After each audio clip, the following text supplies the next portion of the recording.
one. Thank you. Once again, I'm your host, Roland Bubba GRIMES, here on Rolling GRIMES, Not Just Sports and Entertainment Show. Now, it's called Not Just Sports and Entertainment for a reason, because we're not just a sports and entertainment show. We cover sports, entertainment, business, health, and more. So as you tune into our website, GrimesNation.com, I want you to pay particular attention to some things that we're doing that's relatively new. Many of you have heard of Craigslist and Angie's List and these different kinds of formats that are out there where people can buy and sell goods and where different businesses and services can kind of promote themselves. Well, I'm here to introduce to you for the first time, and you can put your hands together because that would make me feel good, the birth of what is now called GrimesList.com. Now, the purpose of the GrimesList.com is for you all over the country to be able to list your business, your service, your classifieds, etc.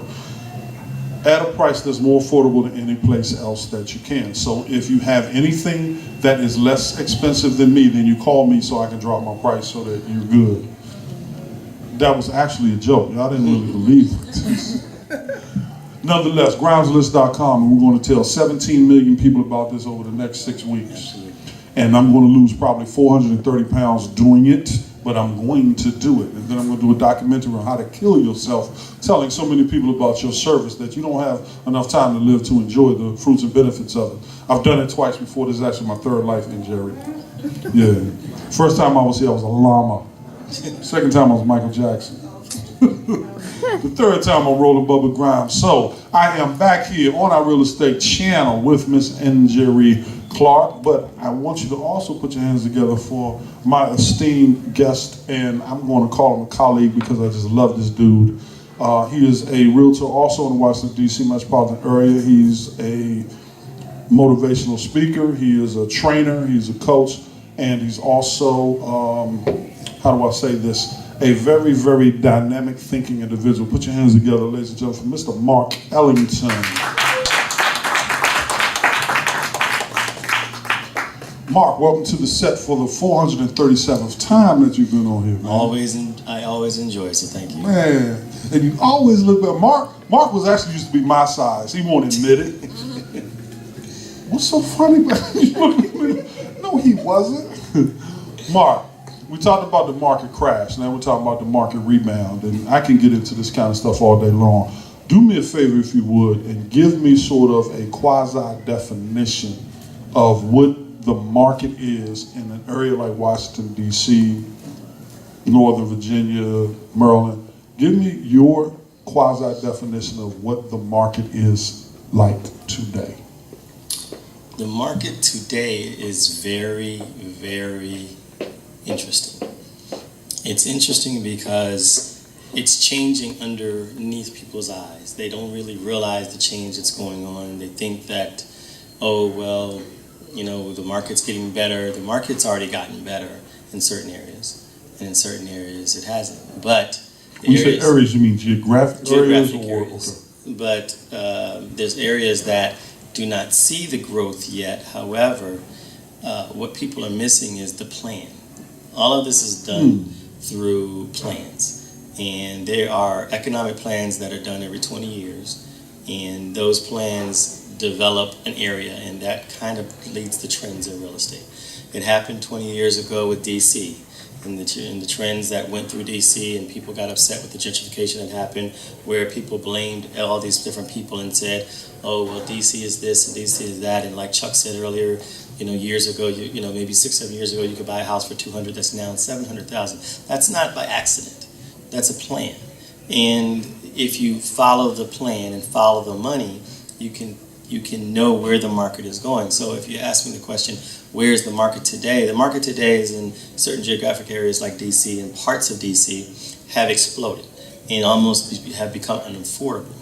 But the dynamic of that area has changed as well in regards to the demographics. So where you see the changes happening, the demographics have already changed. Same thing has happened in Baltimore. People, especially in this area, think that Baltimore is a low income. There's nothing we there. think of Baltimore as the wire. You think that Baltimore is the wire or the inner harbor, and they don't think about it anymore. But Baltimore has the highest growth on the East Coast in regards to real estate value. Say that again? It has the highest growth of real estate value anywhere on the East Coast. It's increased year by year over an 11.5%, which for a real estate market is huge. And but it's in certain pockets. So you have those types of growth. And again, it's led by the demographic change. So you now have other areas that you talked about, Northern Virginia, that has stabilized some. You've got areas like Howard County, Montgomery County that has stabilized. And then there's Prince George's County where we sit. And typically Prince George's County has a couple of money areas, Mitchellville and Fort Washington, that people have all come accustomed to. But the dynamics in Prince George's County are drastically changing under our own eyes. And in 10 years, It's not gonna 20, look anything like this. the demographics are going to be so different, and most of you all won't live in Prince George's County because you won't be able to afford to live in Prince George's County. And then in addition to that, the schools will get better, ironically, and the employment centers will be developed, ironically, and typically, unfortunately, our culture, black culture, buys high and sells low in real estate. And because of that, you find a lot of people selling because, oh, I need to sell now because the market is high, but yet it's all planned, and that the house that you sold 7 years ago at $200,000 because you thought the world was going to end is now $750,000, and you say, how did that happen? How did I miss that? It was all planned. So Prince George's County is going into huge development, and we can talk about it if you want, but Prince George's County is going into huge development where it's going to be the core of the real estate market over the next 10 years. And if people don't become aware of it, they're going to make the mistake of selling low, okay, and then coming back later on and trying to buy high. Well, first thing that comes to mind is this. As you talk about the demographic shift, and in your position, and Njeri, in your position, you may have to sort of censor yourself a little bit. Fortunately, I don't. So part of that shift is as Washington, D.C. becomes more and more whiter and less blacker, there seems to always be this kind of dynamic that the schools get better, the services get better, the marijuana that we sold 15 years ago and we had 5 years for it, now it's a $25 fine. We also notice that police activity and presence begins to change. And also, the property values seem to bounce back drastically, very quickly, and somewhat, how do I say it, profound to the point where the people who are indigenous to the area can no longer afford to stay there.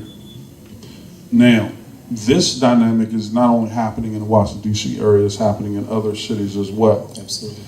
And the question that I have about that is this just like a phenomenon that has to happen? Is it just a phenomenon that is going to happen? Or is it just that our culture of people, African Americans especially, just don't have enough wherewithal, understanding, pay attention, political gravitas, whatever it is, to be able to participate in a way that is advantageous to us instead of Plymouth Rock, instead of us, where we can land on Plymouth Rock instead of Plymouth Rock keep landing on us.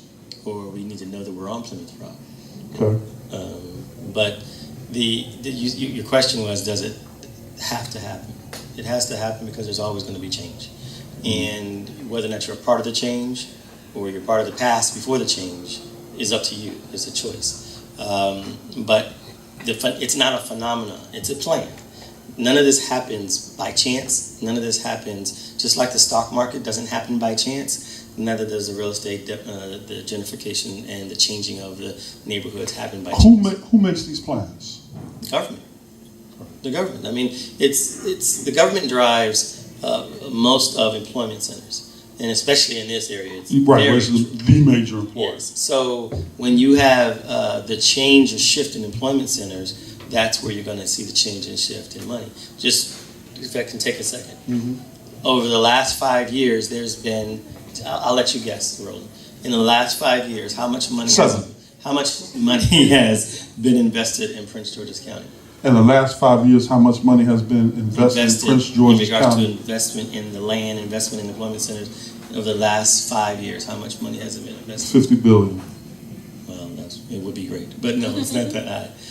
No, I was just being facetious. In the last 15 billion. It's close. The last 5 years, $11.5 billion has been invested in Prince George's County. And when you say invested, and it's invested by these parties who are investing, they're not expecting their investment not to yield some kind of return or growth. Well, they wouldn't do it if they did that. They are investing for a purpose. It's part of the plan. The plan is not a secret either. Let me get that. It's not some secret plan that you have to find. It's not a conspiracy. No, it's not a conspiracy. It's not a secret. It's laid out in the county and the state offices. So you can go look at this? You just have to read and you have to listen. Damn, I gotta read? You have to understand it and turn off the reality show and turn on the real show. So you mean the Westphalia project is something that I actually can read about as a layperson? Me and my son can go someplace and actually read and see the designs for the Westphalia project. And if y'all don't know what that is, hint, hint, Westphalia project. The Westphalia project is part of the $11 billion that's being invested in Prince George's County. But one of the thing before I get into that, that was the last 5 years. How much was invested in the previous 5 years in Prince George's County? 1/4 of that. Zero. Okay? No. Zero, literally. Zero. When they had these same meetings 10 years ago, so we're not putting any money in this there was flat line. no money put into Prince George's County. It was put in everywhere else. So let's let's start with the Westphalia project. You have the Westphalia project. Which was a $1 billion investment that hasn't come up yet, but it's there already. There's $2 billion got invested in National Harbor. How many people here live in National Harbor? Exactly. There's $2 billion put into the IRS Center by New Carrollton.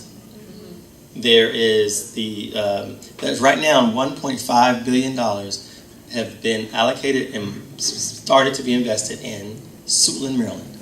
Yeah, that will be the new Reston Town Center. Yeah, it will not look like anything you see or know. Yeah. You go look at Hyattsville. There's already $1 billion put into the Garden Arts District. That is completely changed. If you ever drive down Route 1, you will notice that there are no more car dealers. There are no more pawn shops. There are no more bond shops. None of those. It's cleared out because the way that the traffic patterns are going to go is going to go through Route 1. Why? Because it comes out of the city. You have Homeland Security moving here. You have the FBI. Bird Farms, of all places. And Suitland. You have the FBI moving to Greenville. In addition to that, you have to already know what's here. We take for granted what's already in Prince George's County. What's in Prince George's County is the most protected airfield in the world. Andrews Air Force Base. You have the most protected security base in the world, NSA.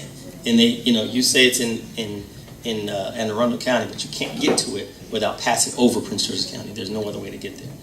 If there was some type of dramatic, when we had 9/11, everybody got sent to Andrews, and then from Andrews they got sent to Bowie. Okay, there's a bunker in Bowie. We have one of the biggest research universities down the street at the University of Maryland that supplies a lot of government research. We have one of the biggest biotech, agricultural engineering systems in Beltsville, Maryland. We have the Secret Services Training Center in Beltsville, Maryland.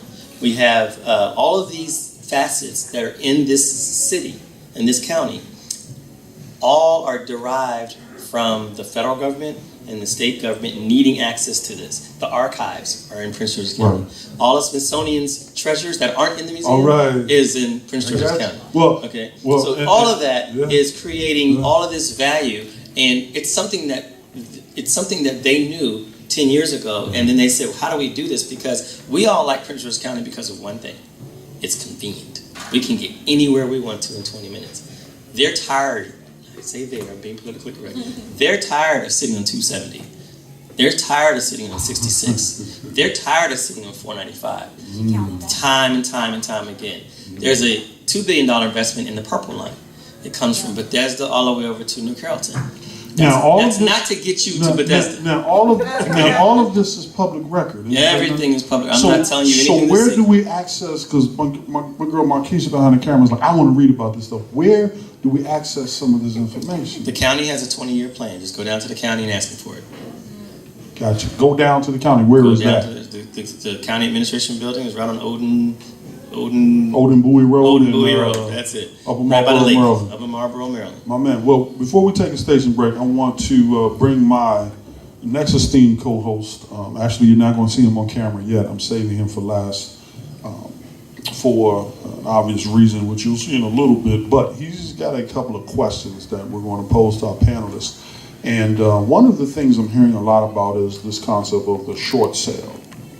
Okay, and many people would understand are participating in it now or will be soon. Ladies and gentlemen, Mr. Mark, the speaker man, has a question for our panelists.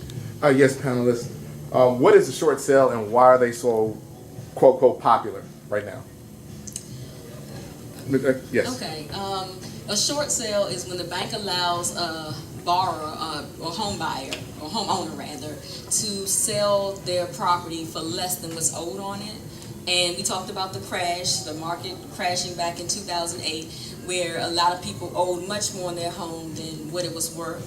So, for instance, if I owed $300,000, but now in my neighborhood properties are selling for $200,000, and I want to sell, the bank is getting short at that $100,000, and so you have to prove a hardship to the bank.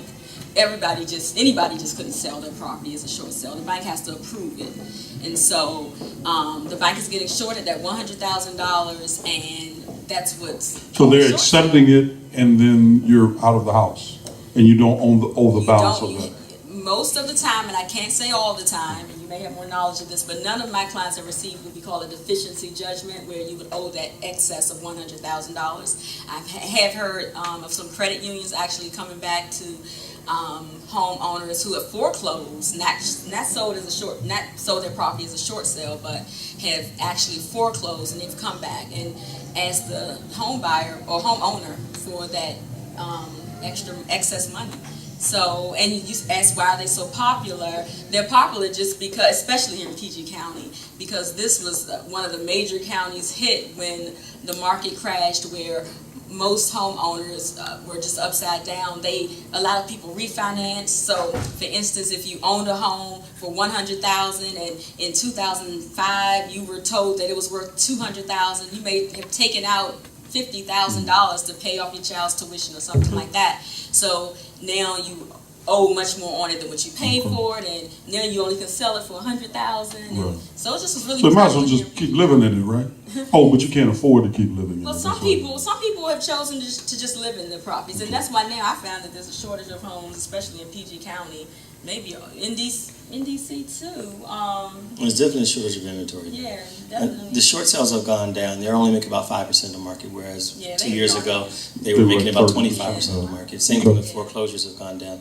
A lot of it too is in regards to what she said about the deficiency balance, is that there's been a law in place for the last 4 years that expired December 31st, saying that they could not come after you for deficiency balances, whether it be for income or for tax purposes. That expired December 31st, and it's actually just got approved to be reinstated by the Financial Committee of the Senate, but it has not been brought to the floor of the Senate to be approved, just because of the ongoing conversations and what should be brought back, and they're more concerned right now with trying to get unemployment back than they are trying to get the law back. But you can do short sales without the deficiency if you're a negotiator, make sure that the bank agrees to not come after it. Okay, so Mark, you had another question for us. Your next question. Even in this market, what would you tell someone looking to invest and get into the real estate market right now? What would you tell them? Mark, you go first. Follow the money. Follow the money. What is that? I've heard that concept like twice in the last 2 times.